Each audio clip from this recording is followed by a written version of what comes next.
വേണ്ടിയാണ് നമ്മൾ വിദ്യാർത്ഥികളായ നിങ്ങളോട് ഇതിനെക്കുറിച്ച് ബോധവൽക്കരണം നടത്തുന്നത്. ഇതിന് ഏറ്റവും കൂടുതൽ ഇരയാകുന്നത് വിദ്യാർത്ഥികളാണ്, നിങ്ങളെ പോലെയുള്ള കൊച്ചുകുട്ടികളാണ്.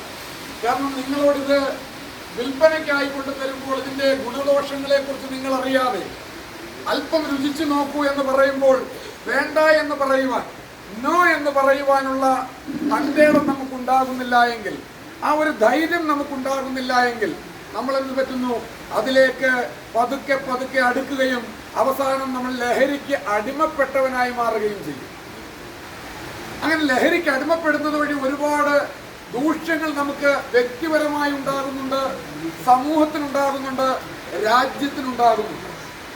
വ്യക്തിപരമായി ഉണ്ടാകുന്ന ദോഷങ്ങളെന്ന് പറഞ്ഞാൽ മദ്യം കഴിച്ചാൽ, അതല്ലെങ്കിൽ പ്രകൃതിയിലുള്ള മറ്റ് രാസവസ്തുക്കൾ ഉപയോഗിക്കുന്ന ലഹരി ഉപയോഗിച്ചു കഴിഞ്ഞാൽ നമ്മുടെ ശരീരത്തിലെ കരളിനെയും കിഡ്നിയെയും ബാധിക്കുമ്പോൾ ഈ പറയുന്ന കൃത്രിമമായ ലഹരി വസ്തുക്കൾ, നർക്കോട്ടിക് ഡ്രഗ്സ് ഉപയോഗിക്കുന്നത് വഴി നമ്മുടെ തലച്ചോറിനെയും നമ്മുടെ നെർവസ് സിസ്റ്റത്തെയും മാരകമായി ബാധിക്കുന്നു.